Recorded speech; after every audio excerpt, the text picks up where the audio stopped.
It is viewers like you that make videos like this possible. Please support MickeyMousePark.com.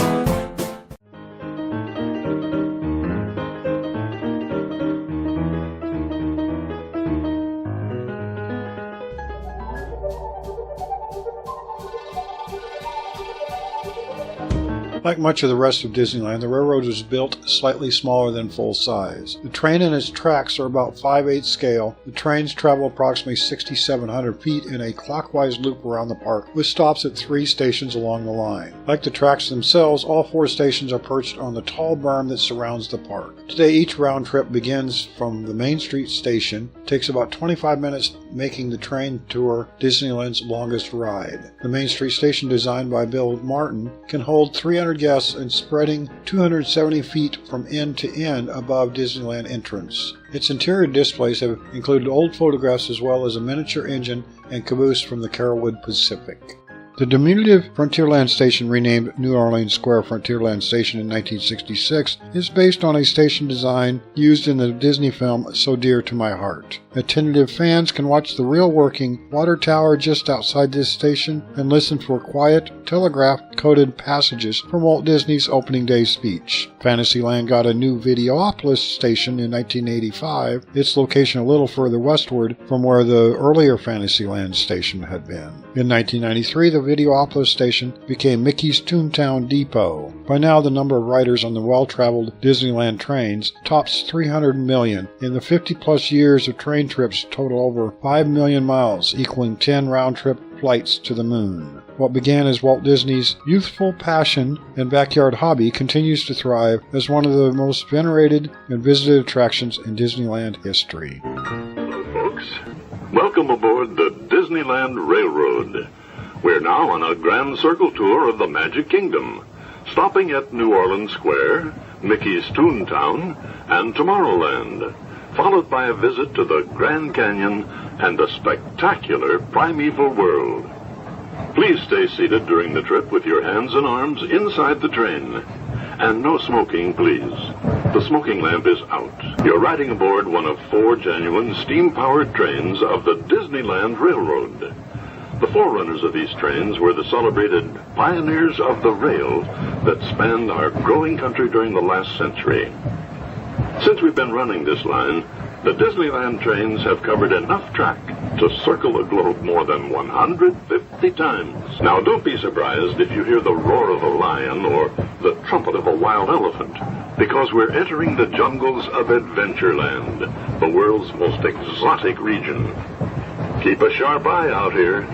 This is one part of the trip where we don't want unexpected passengers. We're now arriving at our first stop, New Orleans Square, serving Frontierland, New Orleans Square, and Critter Country. If you'll be leaving us here, please wait until the train comes to a complete stop, then step carefully from the train. This is New Orleans Square. To those who have just joined us, welcome aboard the Disneyland Railroad.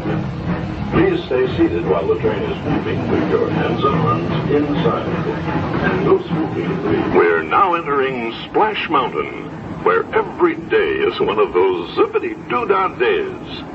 If you look real hard, you might just find your laughing place. This is Critter Country, where a talented troupe of stage-struck bears star in the Country Bear Vacation Hoedown. Why, there across the river is proof. A settler's cabin is on fire. Hello, everyone. Thanks for joining us on the Disneyland Railroad. Please keep your hands and arms inside the train and remain seated during our trip. And no smoking, please. His happy salute to children everywhere. It's a small world. This musical cruise premiered at the New York World's Fair in 1964 and has been making people smile ever since. We're crossing into Tomorrowland, a land where everything is on the move. If you look overhead, you might catch a glimpse of a Mark V monorail. When Disneyland introduced the monorail back in 1959, it was the first daily operating monorail system in the Western Hemisphere. Today's monorail trains glide along a 2.5-mile route, traveling to the Disneyland Hotel and back. Below is the Autopia, where drivers of all ages can take to the road, and no license is required. Is Tomorrowland. To those just joining us, welcome aboard. The next leg of our journey will take us right along the rim of the spectacular Grand Canyon. It's a long drop to the canyon floor, so Boarding one of the 4 colorful trains in Disneyland is not just hopping aboard a train. It's actually stepping into a pioneer of early railroad history. It's experiencing a steam train ride of the past at a time when the West was just really beginning to grow. After more than 3 decades of service, the trains still have a brand new look. Daily maintenance includes washing, paint touch-up, lubrication, and hand polishing of all fittings. Once a year, each engine is dismantled for a thorough overhaul. Both locomotives and rolling stock are completely repainted annually. The Disneyland Railroad is a complete line with automatic block signals all along the route, crossing gates, warning lights and bells, and a rectangular roundhouse where each train is carefully washed and polished every night.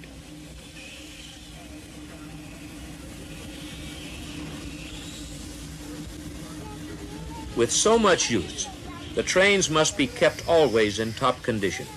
The maintenance team, headed since 1961 by Ken Kohler, does just that, servicing each train thoroughly on a rotating basis.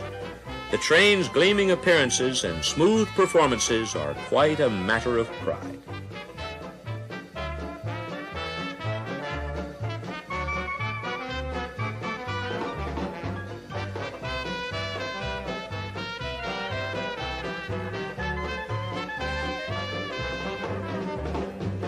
Fred Gurley that you're looking at right now is actually an 1894 Baldwin locomotive.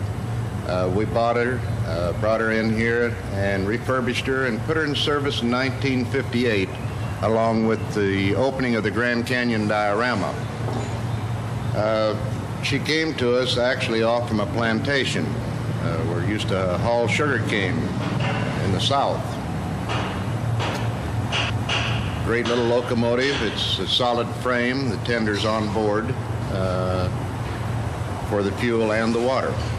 It's a number 2 diesel oil, and it'll run a good 8-hour shift, 10-hour shift without refueling. This locomotive, the EP Ripley, is locomotive number 2. This is one of the 2 locomotives that were built at Walt Disney Studio prior to park opening in 1955. It was a situation where Walt had asked if locomotives could be built at the studio, and the man in charge of the machine shop was a man by the name of Roger Brogy. He said definitely. So they made their own castings, did their own machine work, and that's where number 1 and number 2 locomotives came from.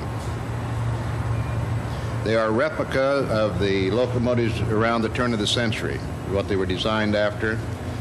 It also is a diesel-burning locomotive. Difference being it has a tender that it tows along instead of being on the same frame. The difference between number 1 and number 2 locomotive is basically in the stack. The number 1 locomotive is what you call a diamond stack, and of course the color being different. The number 4 locomotive here is the Ernest S. Marsh. Is a 1925 Baldwin locomotive that we bought out of a quarry.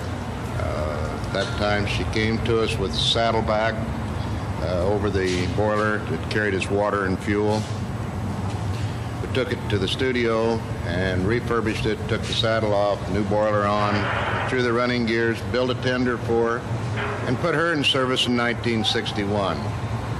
She also carries a diamond stack, much smaller than the one on number 1. Yes, there's 4 engines and 4 different coach setups. We have what we call the Holiday Green, Holiday Blue, Holiday Red. All of those are identified by the striped canvas tops that they have on.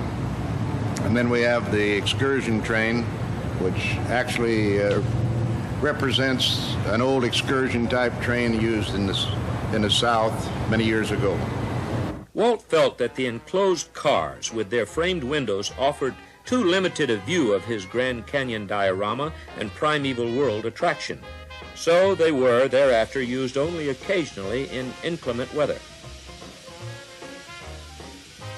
Originally named the Santa Fe and Disneyland Railroad, the line's first two locomotives were named for two important figures in the railway's history, C.K. Holliday and E.P. Ripley, respectively, the founder and early president of the Santa Fe Railroad. Even though the physical fabrication of the wheels, frames, boilers, and other fixtures was done by outside contractors, every detail was meticulously designed and rendered at the Disney studio. Final assembly of all components was done at Disneyland.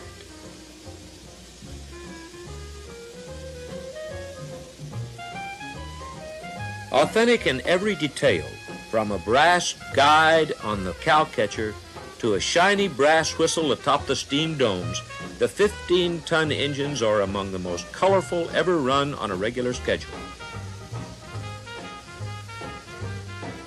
In their only bow to modern railroading, the engines gave up wood-burning fireboxes in favor of oil flames. But the plumes of white vapor still provide an explosive thrill as firemen perform the ancient ritual of blowing down to clear the boiler.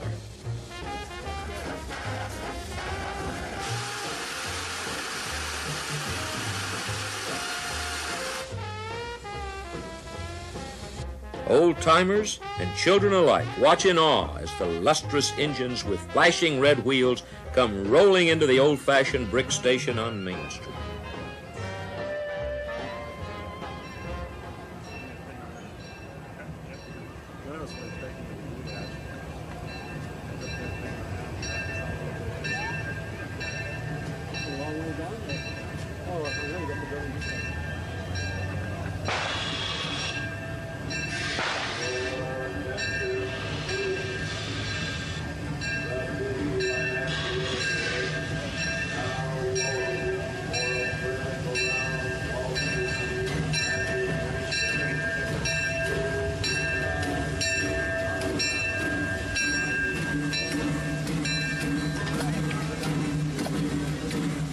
On the spur track adjacent to the station is an authentic handcar that was a gift to Walt from the Kalamazoo Manufacturing Company of Kalamazoo, Michigan. The benches located throughout the lobby and the waiting area are reminiscent of a bygone era.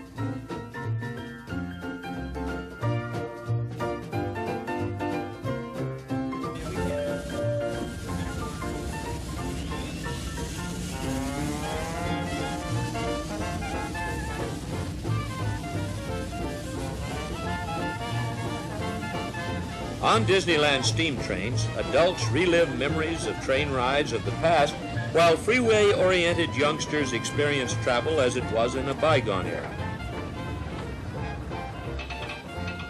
Frontierland Station reveals a composite of many early frontier train stations.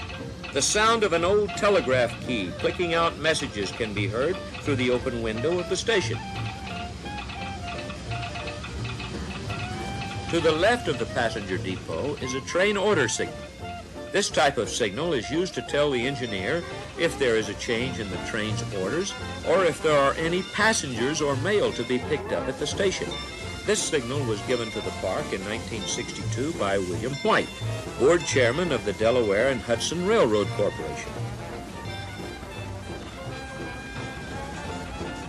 To the right of the freight station is the water tower, where the steam trains stop every few hours to take on water.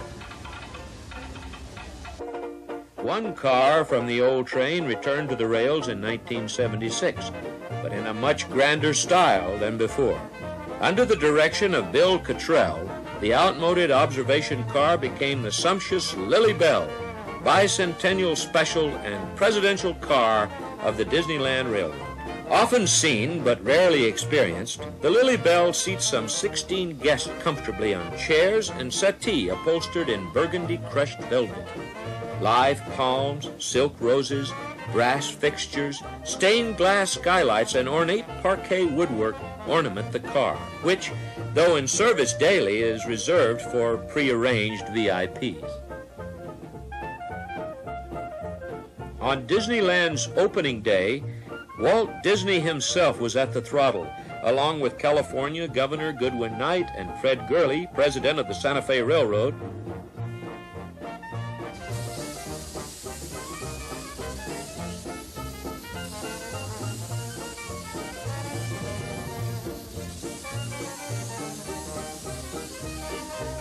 The Disneyland trains are the dreams and reflections of Walt Disney's love for trains, an interest that dates from his days as a news butcher on the Santa Fe between Kansas City and Jefferson City, Missouri. Sometimes the trains do break down and have to be evacuated. Looks like some work being done on train 501, and there seems to be the problem. A new battery ready to go. Track to the roundhouse. Inside the Disneyland Railroad roundhouse.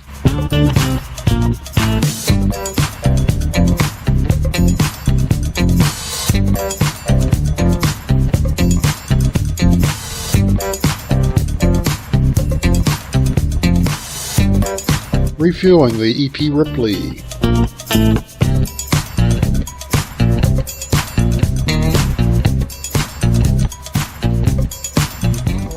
I've been up here 3 times before. This is my first time up here. Well, feel free to take all the pictures you want to take.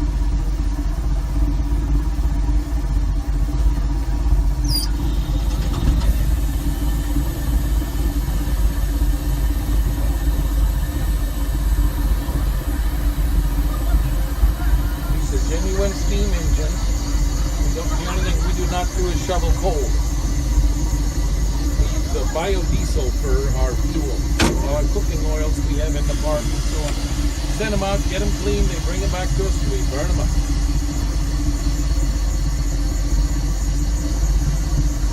Right now I'm adding some water to the boiler. Little water valve right here, which is on. I also open up the steam valve, because right now we're sitting here at 150 pounds of pressure, and you can't just take the lid off to pour water in. So we're using the steam to help us inject the water into the boiler.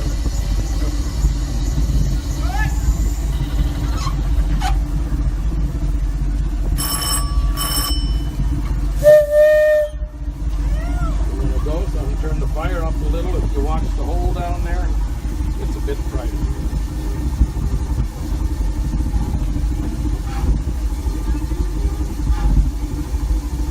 It takes 2 people to operate the train. You have a firer, myself right now, and an engineer, which is John.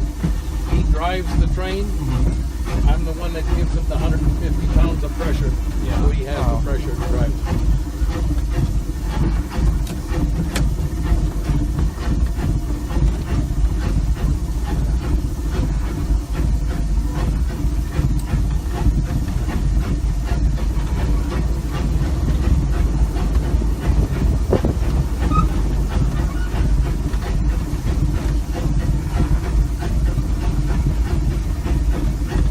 Sitting on engine number 1.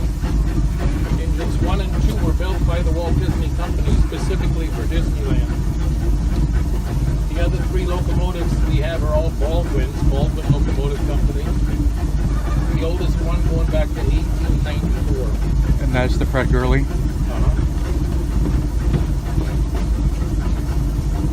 Arguably the sweetest one we've got. I second that.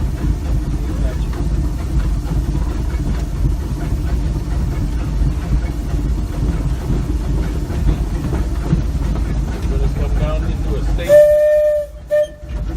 I'm going to turn my fire back down. We're going to use less steam so my pressure doesn't get wild.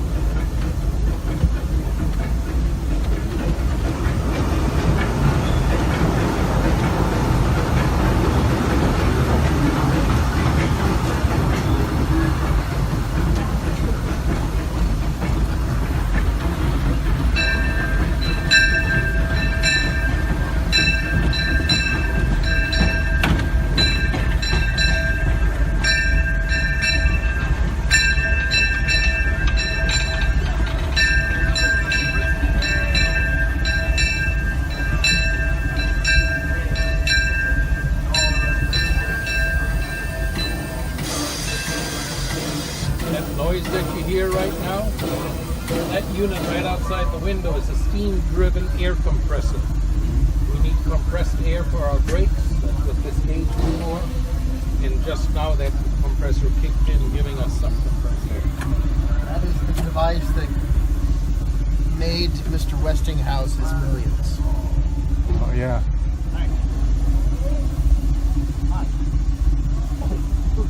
John's going to take a break, and Norm's going to come over here. How's it going? Fine. Good about you. Oh, I'll just go. Mike didn't come around, did he?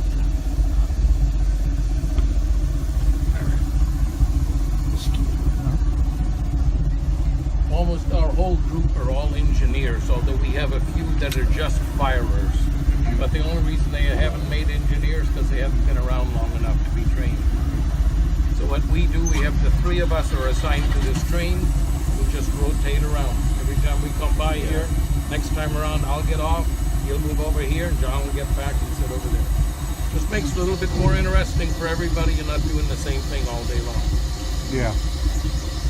So to get the power going, you have to use coal? No, we actually have, we use some, what they call it, waste material, but it's old cloth that's soaked in diesel fuel. And we take one of those, light it with a lighter, throw it in there, and then turn the fuel on, and away we go. Very easy to relight the fire. Yeah. Like in the, well, these things here are safety lights. They're block lights. Yeah. Our track is divided into 10 blocks. You can only have one piece of equipment in any given block. So right now we have a green light, so we know there's nobody ahead of us in the next block. If we get a yellow light, it'll happen for two reasons. One is we're coming into a station, which means we got to stop at the station. Or the other one, if we're out on the rail somewhere and all of a sudden we're too close to the train in front of us. So we get a yellow light, which means we can continue in the block we're in, but we can't enter the next block. If we accidentally do, we get a red light and everybody comes to a stop and Mickey gets a little upset.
Not in miles per hour.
We had a yellow light, and I slowed down.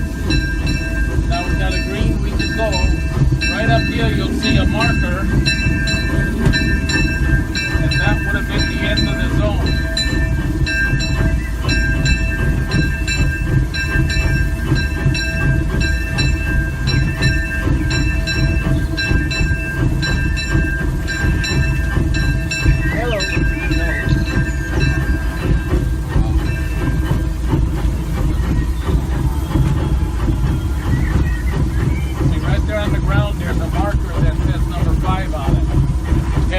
Gotten the green light, I would have had to stop right here. We would not have gone past that marker. Yeah. You see it right out here.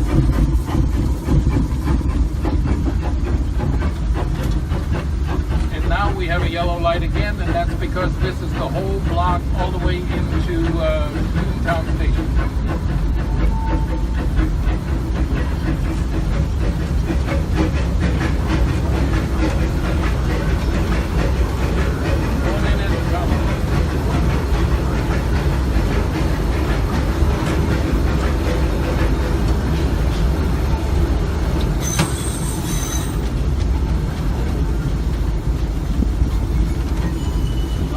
Applying the brakes.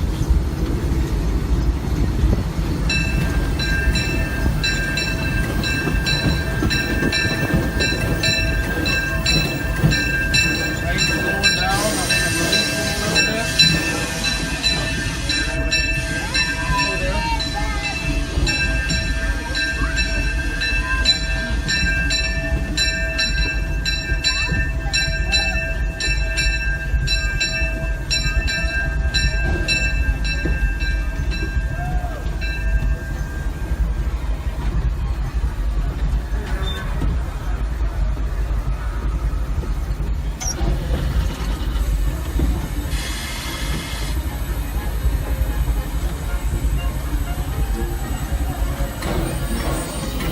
That time we kind of came into the station a little slow. I applied a little too much. Usually don't like to come in that slow. These little flags you see on the ground out here, those are for us to line up the train properly so that the wheelchair ramp on the very last car lines up. Depending as to which locomotive we have with which color cars, depends on to which number we stop at. And if you've ever been on the train and all of a sudden you're in a station and the conductor comes on and says, we're going to move the train forward a little bit or move it backward, please don't stand up, blah, blah, blah. That's because we didn't stop at the right flag. Oh, okay.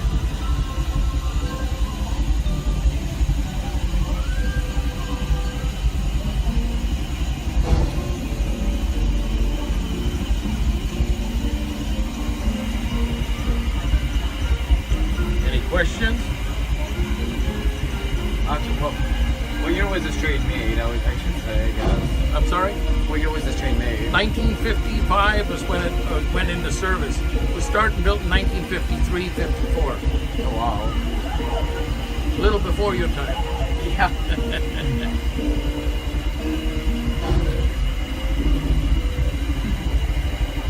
Yeah, this engine looks really good after been in rehab. Yeah, it got rehab 2 years ago now, and it's working wonderful.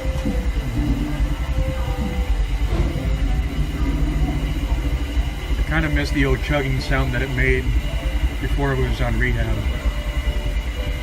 They do change when they get thoroughly overhauled like that. Yeah. Well, number 2 locomotive should be back next month. It went over some work. It did not get rehab, but it did a lot of work on it, so it'll be back next month, hopefully.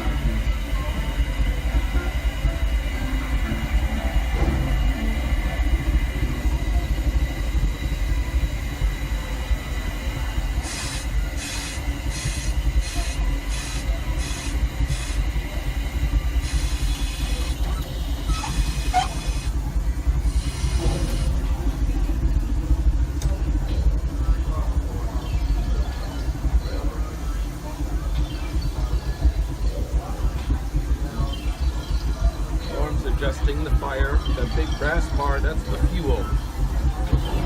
this other valve he's turning up there is what's called an atomizer. Along with the fuel, we actually inject steam into the boiler to break the particles up so we don't smoke as we're going down the track. So it's an adjustment, balancing act to do between those two levers.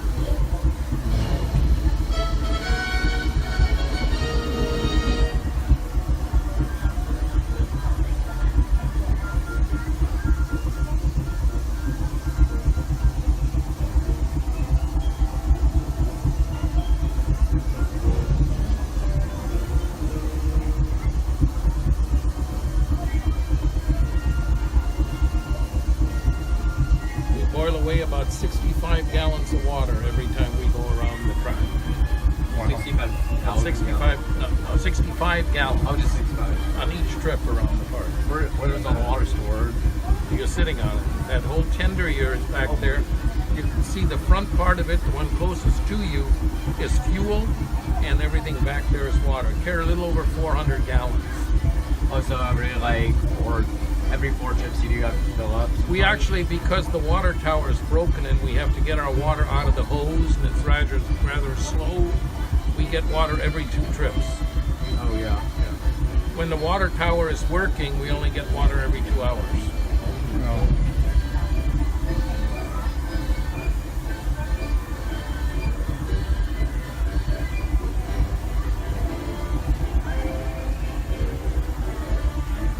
And if you haven't seen it, at the next spot where we blow the whistle and all of that, you look in that direction over there, that's the roundhouse where we park the trains at night.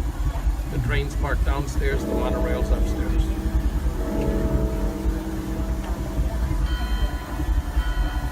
I think Ed's setting up.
switches we just drove over. Oh, yeah. And you get off the back, flip that switch, and we back the whole train into the building. Oh, so you have to back it out. And right here is the switch for the monorail, if you've never noticed it. That whole bar slides over. We switch the monorails in.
called tricox. Before we had those sight glasses to where we could see how much water was in there, the locos had these valves, and there might be like 4 or 5 of them going up this way. You open up the top one, you see steam. You open up the bottom one, you see water. So you know that the water level was somewhere in between these. Yeah. And what you actually do, if you had like 5 of them here, you'd start at the top one and work your way down to see where the water level was.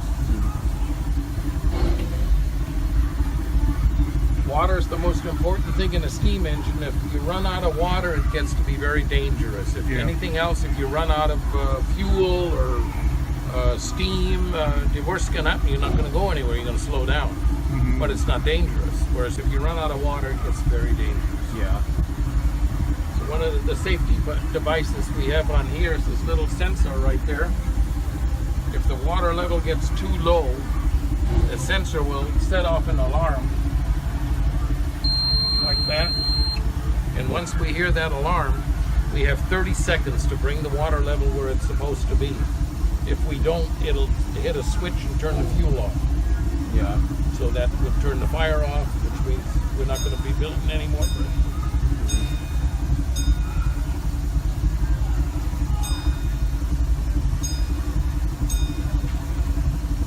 Well, now you know just about as much about these things as we do.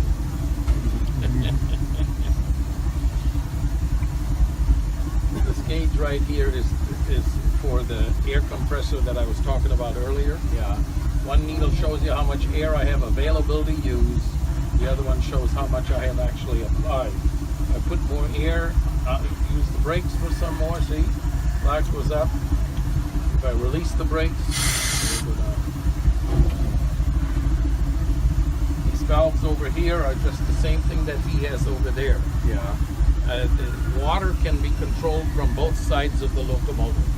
Everything else is separate. In other words, I can't control the fire, and he can't control the speed or the brakes. But water is the one thing we can both control.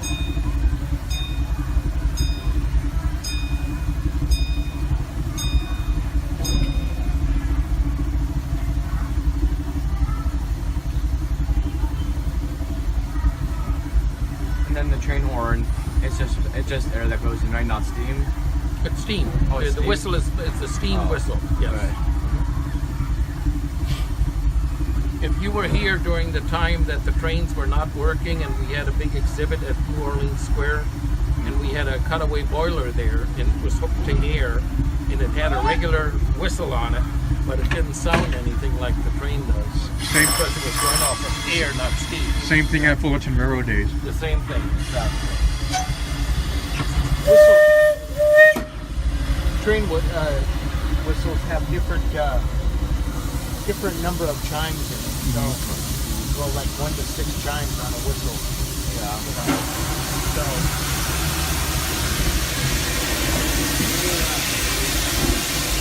Right now, all this steam you see coming out, I have what's called the drain zone.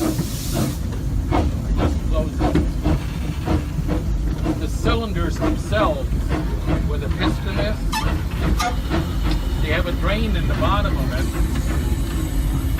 If we sit in a station too long, which we didn't here, I was just trying to give you an example. If we sit in a station too long, the steam can turn back into water. But you can't compress water, so you would damage the engine if you didn't open the drains to let the water drain out. And that's what all that steam was. I had the drains.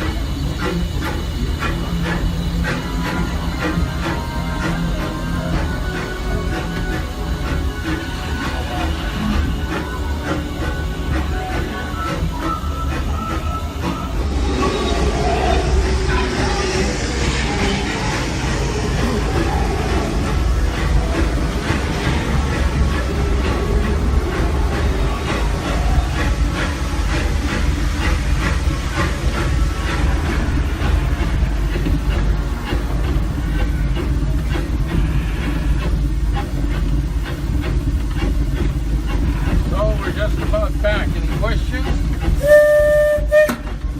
I don't think so.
brakes are released, opening up the throttle lever. It's opening a throttle valve inside the steam dome, administering steam in from the boiler itself, and to turn the steam dome into the two cylinders, which are the actual engines outside the front end of the locomotive. And it's that steam that's driving a set of a piston in each cylinder back and forth, giving us the motion that we need to drive the wheels. You can see the burn? Mm-hmm. Oh, that's so cool.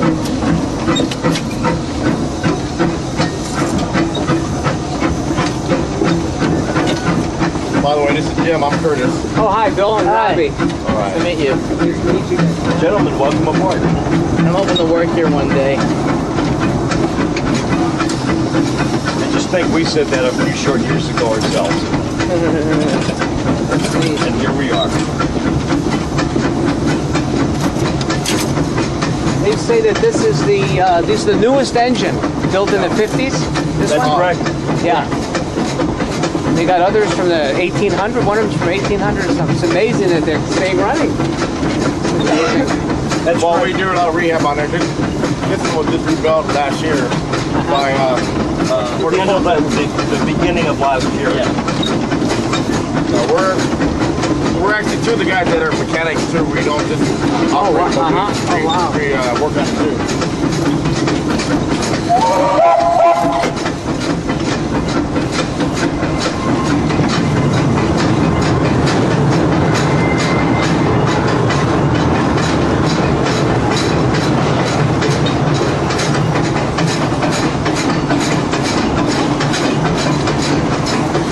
Orleans Square.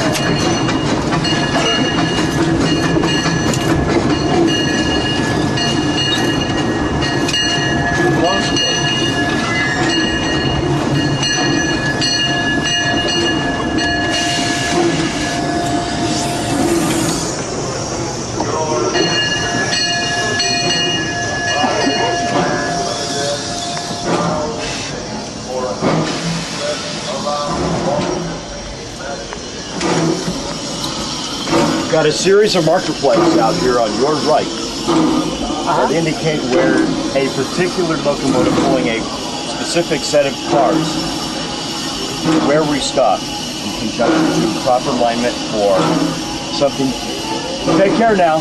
Something that we do here at New Orleans Square, which is blow down the boiler at least once an hour, or in case we need to take water, helps us to spot the tender cars that are properly aligned for the water, as well as an ADA ramp, which is on the last car, to make sure that we have proper alignment for the ADA ramp to be able to come down and meet up with the platform in the very back end of the train.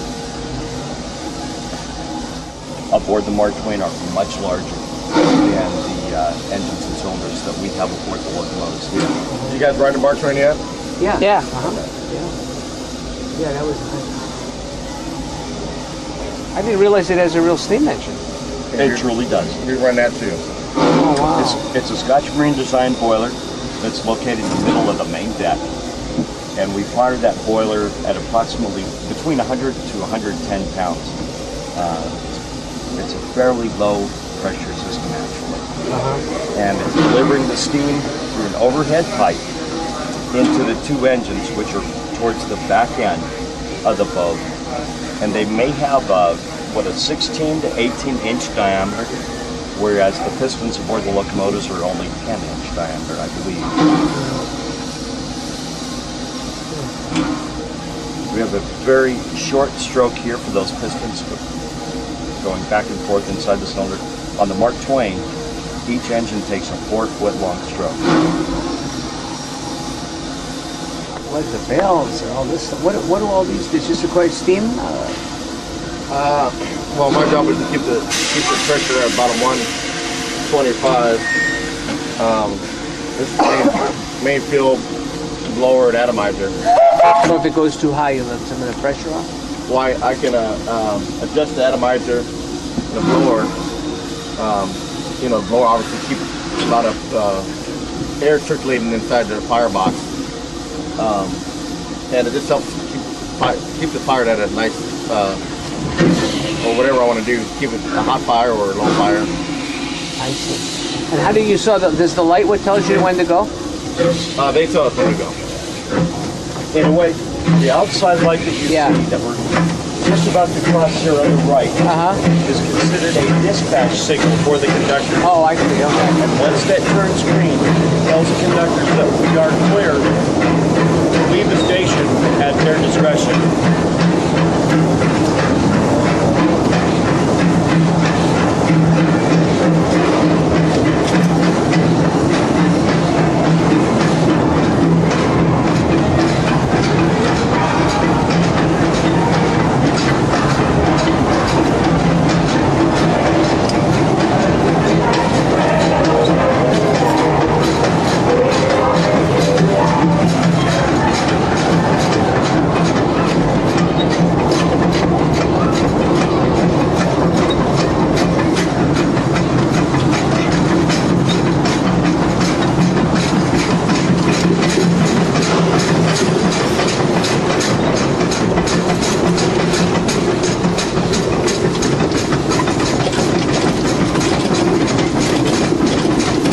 Conversely, our line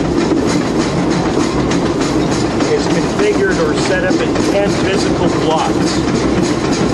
And the signaling device here lets me know if the block in front of me is clear. If the train is residing in that block, it will not let me go into that next block. It will tell me. Oh, I see. The light turns red, meaning I need to stop and I need to stop now.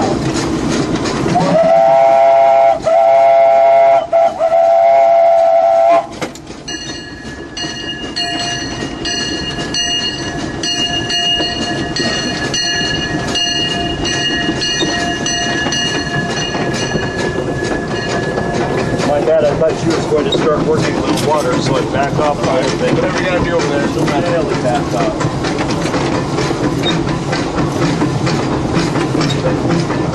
It is currently green.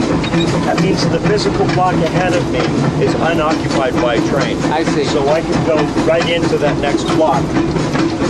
Now, the block ahead of that, more than likely, is also clear as well right now.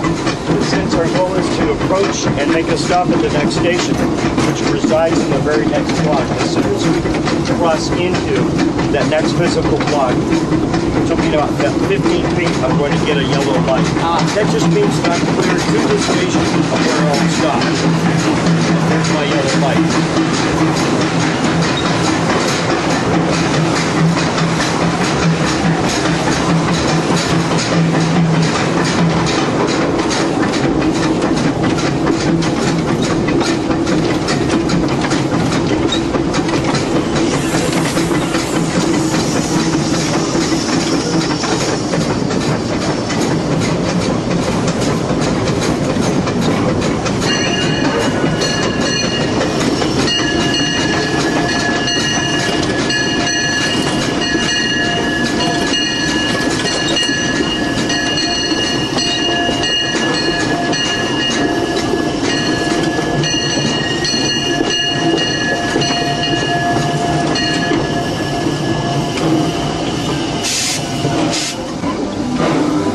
Except for the summertime.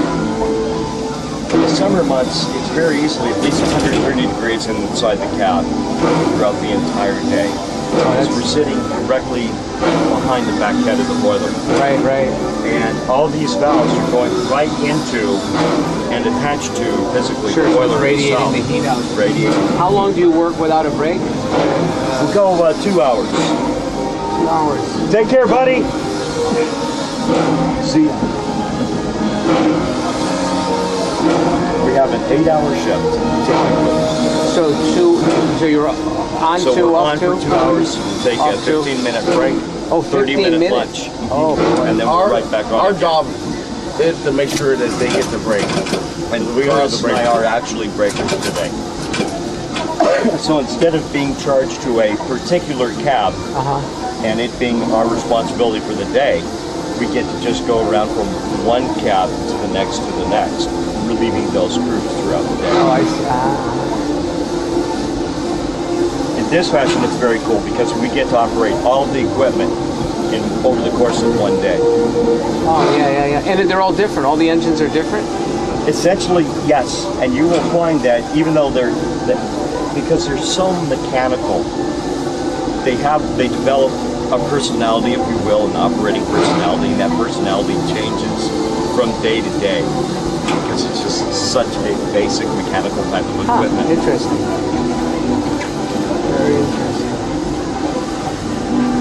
And over time, we learned those little idiosyncrasies, if you will, of that particular locomotive, and kind of adapt to how it needs to be operated every day.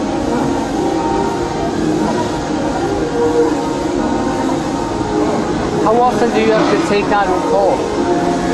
We don't use coal. Matter of fact, engines 3 and 5 were, in fact, built originally for service with coal.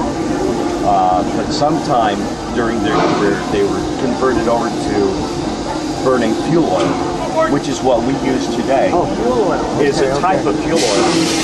In the last 50 years, we've been burning diesel too as a fuel oil source. But at the beginning of last year, in 07, we converted the 5 locomotives to burning a soybean oil, a biodiesel. Wow. Much more environmentally friendly. Yeah, it is. Huh.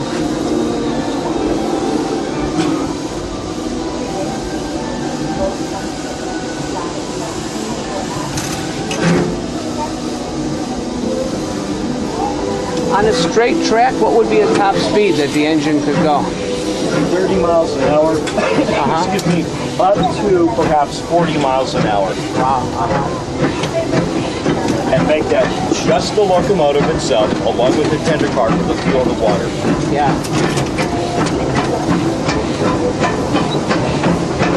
No hills, no curves. Right. Just a nice flat stretch of track.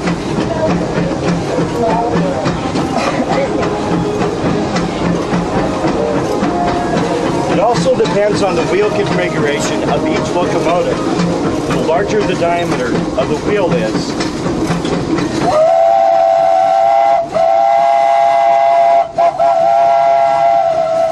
the faster she'll travel. If you look over your right shoulder through this curve, you're going to see our roundhouse. Oh. And the furthest left bend, that's locomotive number 3. Just rebuilt over this year. It's our oldest locomotive. It was originally manufactured by Walt Locomotive Works in 1894. Wow.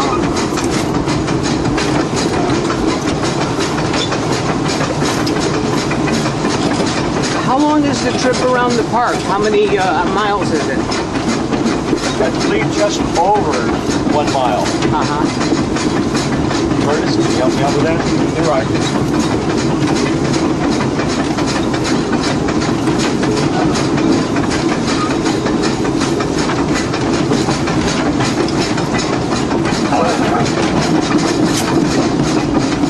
Notice I have a speedometer gauge up here, and it's calibrated in terms of feet per second. My maximum speed around the park is 17 feet per second. It translates into about, converts rather into about 13 and a half, 14 miles per hour.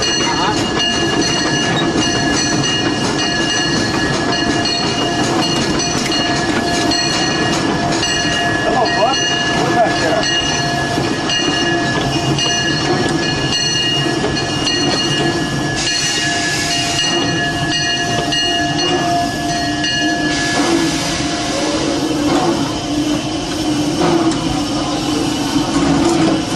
Actually, we're a little slower than that. I believe 14 feet per second converts to 10 miles per hour.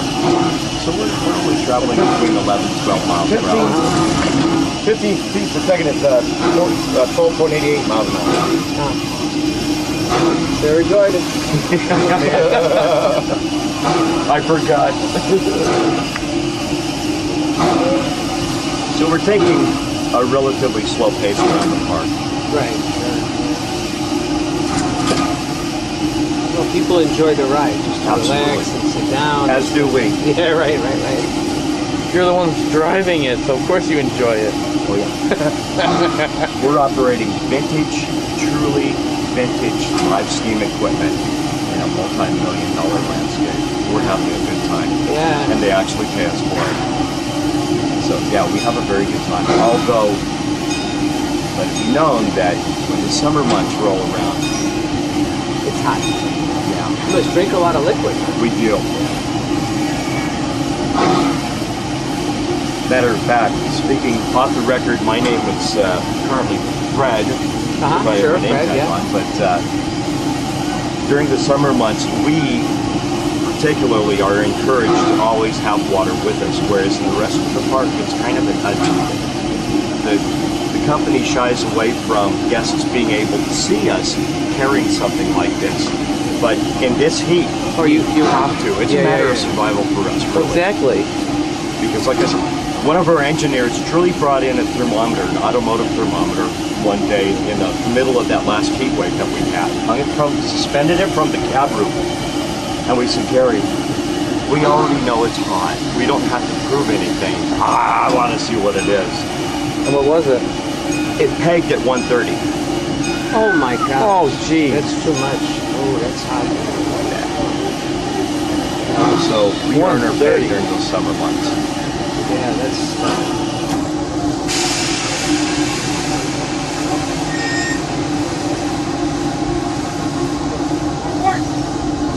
Whatever the outside air temperature is, just the ambient temperature. At 20 to 30 degrees, and that's the temperature inside the cab.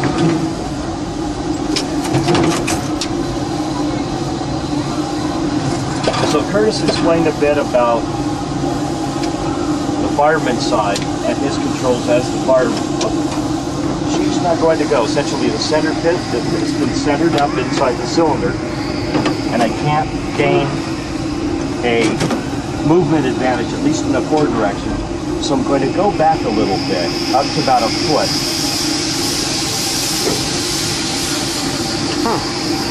And that should give me an advantage I need to start rolling forward again.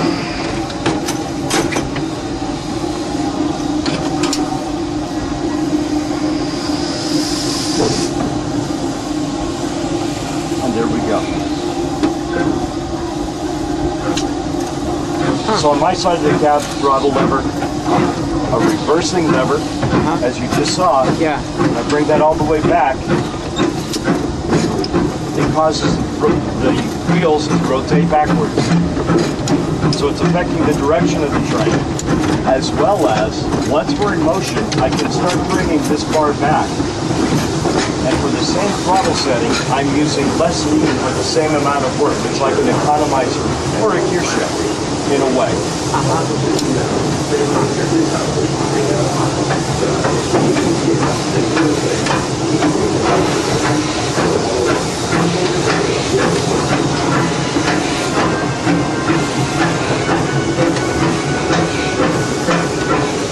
The diorama here was actually built, I believe, at the Burbank Studios and was shipped to New York for the World Trade Fair for Expo. In 60 something, 64. Yes. That's World's when, Fair. that's when It's a Small World debuted, I think. Yes. And then this whole set piece was shipped back to California and inset back into the park, and it's been here ever since. Yes, I remember this from when I was a kid. Absolutely. Probably 50 years old. Fairly low maintenance. We just have to feed the dinosaurs about, what, once a week, is it? Right.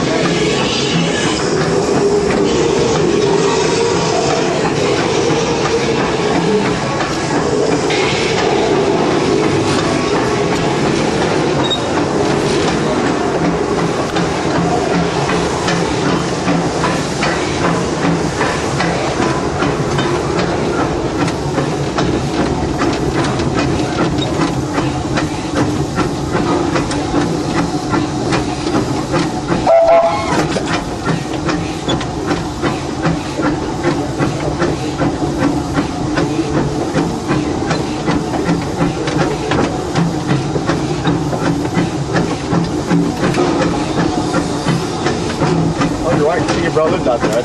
Yes.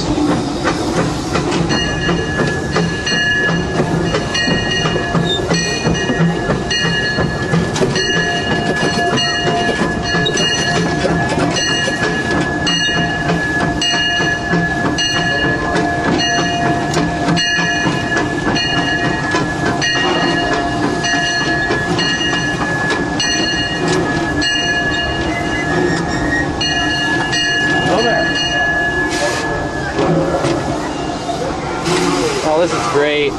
Boy, thank you so much. Yeah, thank you. This is great. Good ride. Yeah.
All going downhill. Now I'm going to start using the brake a little bit. Watch the brake kind of go up, see? Don't try and retard. Drop off with the brake. These brakes here are exactly opposite. I'm going to take water, and there's another water glass over here, okay? Now I'm going to open the steam up. You're going to hear it, okay? Here we go.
Park this baby right under the tag.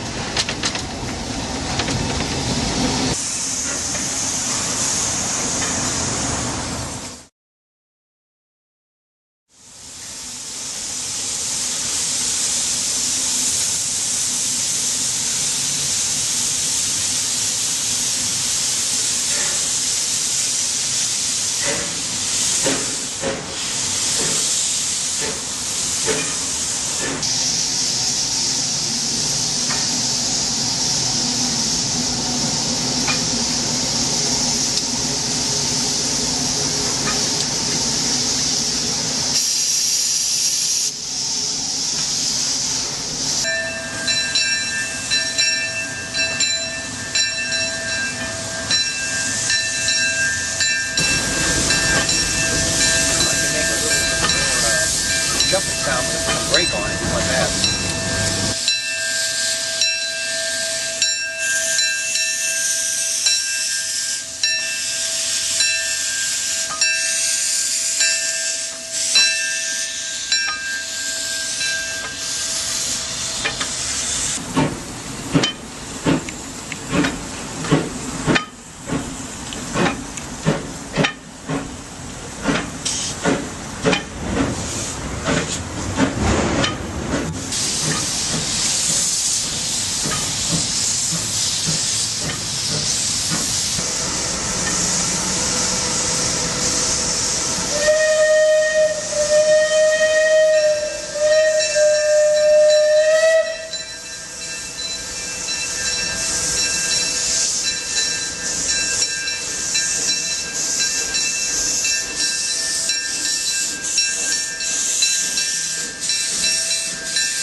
start half an hour early as well? Well, that was told last night.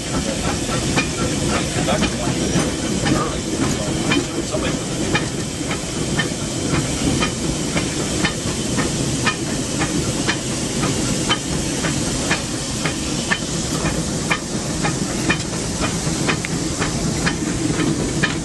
How far you got to bypass? What about a quarter of a turn? You got it open?